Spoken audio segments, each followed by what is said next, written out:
Taste the Daily.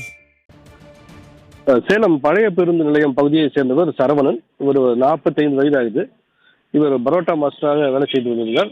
நேற்றைய தினம் சேலம் கோரிமேடு ஏற்காடு சாலையில் கோரிமேடுங்கிற பகுதியில் முரளி என்பவருக்கு சொந்தமான ஒரு உணவகத்தில் நேற்றைய தினம் தான் அவர் பரோட்டா மாஸ்டராக வேலைக்கு சேர்ந்துள்ளார். அதே உணவகத்தில் 4 கால் பாலம் பகுதியை சேர்ந்த முருகன் என்பவர் சப்ளையராக பணியாற்றி வந்திருக்கிறார். நேற்று இரவு பணி முடிந்த நிலையில முருகனும் சரவணனும் அந்த உணவகத்திலேயே தங்கிவிட்டனர். இரவு ஒரு 11 மணி அளவில் இருவரும் மது அருந்தி இருக்கிறார்கள். மது போதை தலைக்கு ஏறி இருக்கிறது 2 பேருக்குமே. அது மட்டுமல்ல, அந்த நேரத்தில் முருகன் கஞ்சா போதையிலும் இருந்ததாகவும் தெரிகிறது. இந்த நிலையில் தான் இருவருக்கும் இடையே தகராறு ஏற்பட்ட போது முருகன் சரவணனை கொடூரமாக தாக்கியுள்ளார்.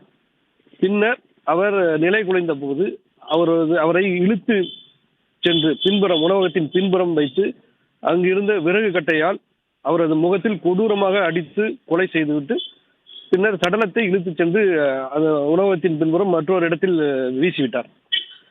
பின்னர் எதுவும் வழக்கம் போல் அவர் உணவகத்திலே தங்கி மறுநாள் காலை அவர் பணிக்கு செல்வது போல் அருகில் கழிவறைக்கு சென்று குளித்து விட்டு வந்திருக்கிறார். இதற்கு இடையில் அந்த உணவகத்தின் பின்புறம் சடலம் இருப்பது தெரிந்து கண்ணங்குறிச்சி போலீசார் சம்பவ இடத்துக்கு சென்று ஆய்வு மேற்கொண்டிருக்கிறார்கள். சடலத்தை கைப்பற்றி இப்ப தற்போது உடற்கூறு ஆய்வுக்கு அனுப்பப்பட்டிருக்கிறது. இது தொடர்பாக முருகனிடம் போலீசார் ஏன்னா இரவு அங்கு தங்கியிருந்தவர் முருகன், அவரிடம் போலீசார் விசாரணை மேற்கொண்ட போது தனக்கு எதுவும் தெரியாது என்று அவர் கூறியிருக்கிறார். அதன் பிறகு அந்த உணவகத்திற்கு உள்பகுதியில் இருந்த சிசிடிவி கேமரா பதிவுகளை போலீசார் சோதனை செய்ததில் முருகன் சரவணனை தாக்கியது உறுதி செய்யப்பட்டிருக்கிறது. அதன் பிறகுதான் அவரை வெளியே இழுத்து சென்று கொலை செய்திருக்கிறார். அதனை பார்த்த பிறகுதான் முருகன் தான் இந்த கொலையில் ஈடுபட்டிருப்பது என்பது போலீசார் உறுதி செய்தார்கள். இதையடுத்து தற்போது முருகன் காவல்துறையினர் கைது செய்யப்பட்டு விசாரணை மேற்கொள்ளப்பட்டு வருகிறது. கண்ணங்குறிச்சி காவல் நிலைய எல்லைக்குட்பட்ட பகுதியில் பார்க்கும்போது கடந்த 17ஆம் தேதி கூட கலைவாணி என்ற பெண் காவல் நிலையத்தின் எல்லைக்குட்பட்ட கொண்டப்பநாயக்கன்பட்டி பகுதியில் அவரது மகனால் கொலை செய்யப்பட்டு ஒரு வீட்டு அருகில் புதைக்கப்பட்ட சம்பவம் நடந்துபட்டது. இந்த சம்பவத்திலும் கஞ்சா போதையில் அந்த கொலையாளர்கள் இருந்ததும் தெரிய வந்திருக்கிறது.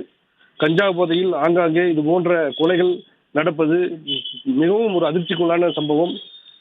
விடியா திமுக அரசு இந்த போதை பொருட்கள் புழக்கத்தை கட்டுப்படுத்துவதற்கு எந்த ஒரு உரிய நடவடிக்கையும் எடுக்காமல் சமூக சீர்கேட்டுக்கு வழிவகுப்பது ரொம்ப வேதனையான விஷயம் என்று பொதுமக்கள் தரப்பில் கூறப்படுகிறது. அருள்,